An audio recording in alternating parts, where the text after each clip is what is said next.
In a society with many people who believe in God and many who do not, it is often difficult to distinguish between argumentation and personal feelings. This is perhaps most difficult in the area of ethics and morality, where atheists and religious people are in a constant battle of moral convictions. In general, it is taken as a given that there are fundamental differences between the everyday life of a theist and an atheist.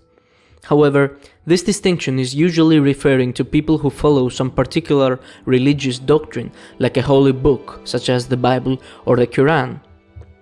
And the differences mentioned would usually be about things like going to church or praying.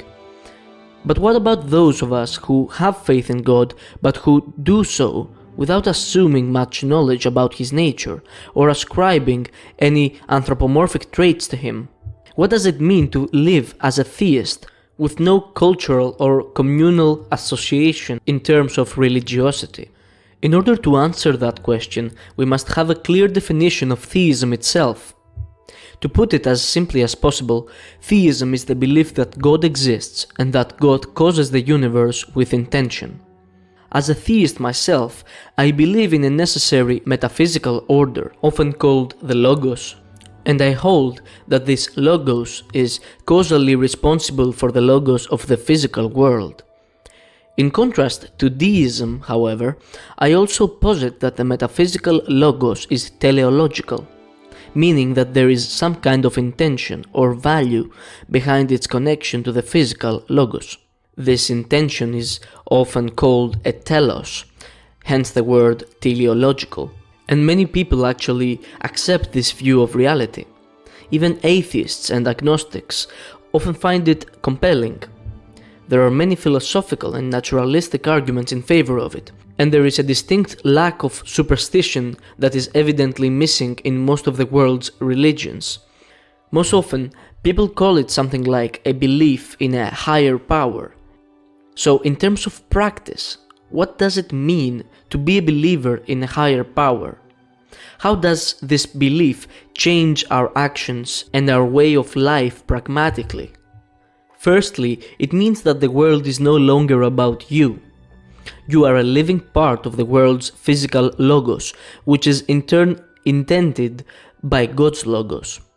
As a human, you are a product of nature, and as such, your way of life has a real pragmatic significance, for it is a part of the intention of God. Furthermore, you are a conscious agent that can understand the Logos of the empirical world intelligibly, through your own logic. So given that the empirical world's Logos is caused by God's Logos, and that this relation has a telos, it then follows logically that it is part of our telos to align ourselves with the Logos of the world. As the Stoics would say, our only objective moral duties are those related to our God-given telos. Virtues are derived from understanding logically which sorts of qualities align us with our telos and which do not. From this, we can conclude that to hinder one's exploration of the world's Logos and telos is an objectively evil act. And this conclusion, as simple as it may seem, is the foundational block of practical theism. It means that you have an objective moral duty to others and to yourself. It means that you have to be looking for purpose in your everyday existence. It means that you have to explore and understand the world, including your own self. All these are no longer optional quests if you're a theist. They are actual moral duties. Epictetus thought that to be good is to be free in spite of any happenings in the external world. And he defended this position because he thought that you have no control over the world, but you do have control over the way that you respond to it, because your Logos and the world's Logos can be in or out of alignment depending on your own reflection. Therefore, all suffering and happiness, all wrongness and righteousness, is solely dependent on your reflection upon the Logos. Virtue ethics is the only road through which theism can make sense morally. Personally, I find the Stoic tradition to be the most coherent in connection to a non-personal God. In everyday life, this philosophy would manifest itself as a sort of idealistic model where the person is continually doing his best to find alignment with purpose, while also trying to help his fellow people do the same. One might imagine a teacher who is constantly seeking new wisdom to pass on to his students in good faith, or maybe a monk in nature, battling with temptation in trying to find God's reflection in the logos of nature.